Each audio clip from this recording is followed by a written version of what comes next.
குறிப்பிட்ட 2 ஸ்கூல், அந்த 2 ஸ்கூல் தனிப்பட்ட முறையில் பேர் சொன்னா நம்ம பெரிய பிரச்சனை சிக்கிறோம். பட் இருந்தாலும் சொல்றோம். ஃபார் எக்ஸாம்பிள் இங்க கொளத்தூர்ல இருக்கக்கூடிய எவர்வின் ஸ்கூல் மாதிரி ஒரு 2, 3 ஸ்கூல் தமிழ்நாட்டுல, முக்கியமா சென்னையில. இந்த ஸ்கூல்ல பாத்தீங்கன்னா ஒரு வருடத்திற்கு 16 டெஸ்ட் அண்ட் எக்ஸாம்ஸ். ஐயா நாங்க படிச்ச காலத்திலேயே 3 மிட் டெர்ம் டெஸ்ட் வைப்பாங்க, 2 குவார்டர்லி எக்ஸாம், ஹாஃப் எக்ஸாம், மொத்தமா 5, 6 தான் மேக்சிமம் இருந்ததுங்க. இப்போ ஒரு வருடத்திற்கு 16 டெஸ்ட் அண்ட் எக்ஸாம் வைக்கிறானா, அது பிள்ளைங்க என்ன மிஷினான்னு தெரியல, இவனுங்கெல்லாம் சூடு சொன்ன இருக்கான்னு தெரியல இந்த மேனேஜ்மெண்ட்டுக்கு. ஸோ அந்த மாதிரி ஒரு கோவத்தை உண்டுபடுத்துறாங்க. இன்னொரு நல்ல விஷயம் என்னன்னு பார்த்தீங்கன்னா, ஆட்டோமேட்டட் எஸ்எம்எஸ் வந்து அனுப்பிச்சு வைக்கிறாங்க. ஆட்டோமேட்டட் மெசேஜ் என்னன்னு பார்த்தீங்கன்னா, சென்னையில் அந்த மாதிரி நான் பெருசாக பார்க்கல. ஸ்கூல் அட்டண்டன்ஸ் வராங்க போறாங்க பற்றி தான் 3 நாள் லீவ் போட்டால் உடனே வந்து ஃபோனே வருது நிறைய பிள்ளைங்களோட பேரண்ட்ஸ். இது ஆட்டோமேட்டட் மெசேஜ் வந்து சவுத் சைடில் நிறைய பள்ளிக்கூடங்களும் போகுது. அதாவது this week your what academic status அப்படின்னு சொல்லிட்டு ஒரு மெசேஜ் அனுப்புறாங்க.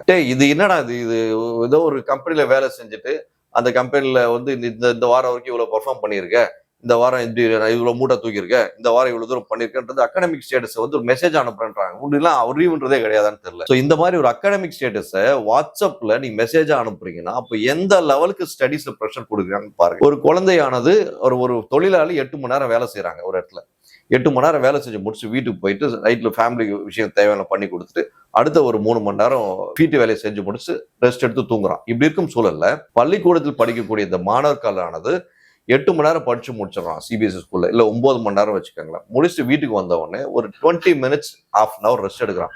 ரெஸ்ட் எடுத்ததுக்கு அதுக்கப்புறம் அந்த புக்கை அந்த குழந்தை திறந்துச்சுன்னா நைட்டு 12:30 1 மணி வரைக்கும் படிச்சுட்டு இருக்கு. இது எப்படின்னா படிப்புன்னு சொல்லிட்டு படிப்பை திணிக்கிறீங்கன்னு சொல்ல மாட்டேன். படிப்பு இல்லைன்னா நீ செத்துருவேன்றத நீங்க டைரக்டா பசங்க கிட்ட ஃபோர்ஸ் பண்றீங்க. யார் மூலமா? பேரண்ட்ஸ் மூலமா. நிறைய பேரண்ட்ஸ்க்கு பசங்களை வந்து மிஷினா தான் நினைச்சிட்டு இருக்காங்க.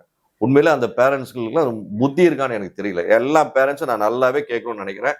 யாரெல்லாம் பசங்க படிப்புன்னு சொல்லி வெறித்தனமா சுத்துறீங்களோ அந்த மாதிரி பேரண்ட்ஸ் தயவு செய்து அந்த காணொலியை பாருங்க. படிப்புன்னு சொல்லி ஸ்கூல்ல இருக்க டீச்சர்ஸ்ல இருந்து மேனேஜ்மெண்ட் வரைக்கும் ப்ரெஷர் கொடுக்குது. இன்னொரு பக்கம் வந்து பாத்தீங்கன்னா ஸ்கூல் முடிச்சு வந்த உடனே பரதநாட்டியம் கிளாஸ், பாட்டு class, EVS 1 class, EVS 2 class, English spoken English class, Hindi class, எத்தனை கிளாஸுக்கு போவோம்? ஒரு நாளைக்கு குறைஞ்சபட்சம் ஒவ்வொரு சிபிஎஸ்சி ஸ்கூல்ல படிக்கக்கூடிய பெரும்பான்மையான பசங்க வந்து ஒரு நாளைக்கு ஸ்கூல் முடிச்சு வந்த உடனே 3 கிளாஸஸ், மினிமம் 2ல இருந்து 3 கிளாஸஸ் போகுது. அது போக திருப்பியும் வந்து டே டு டே ஒர்க். இதுல சில ஸ்கூல்ல ஹோம்ஒர்க், பவன்ஸ் ஸ்கூல்ல தவிர அந்த ஒரு ஸ்கூல்ல தான் ஹோம்ஒர்க் கிடையாதுன்னு நினைக்கிறேன். மிச்சம் வேற ஸ்கூல்ல இருக்கான்னு எனக்கு தெரியல. 90% பெரும்பான்மை ஸ்கூல்ல ஹோம்ஒர்க் பேர்ல சாவடிக்கிறானுங்க. அடுத்த சைக்கிள் டெஸ்ட், இந்த டெஸ்ட், ப்ராஜெக்ட்ஸ், இந்த மாதிரி விஷயங்கள்லாம் எக்ஸ்ட்ரா டோஸ் கொடுத்து பிள்ளைங்களுக்கு அவ்வளவு மென்டல் டென்ஷன் கொடுத்துட்டு இருக்காங்க.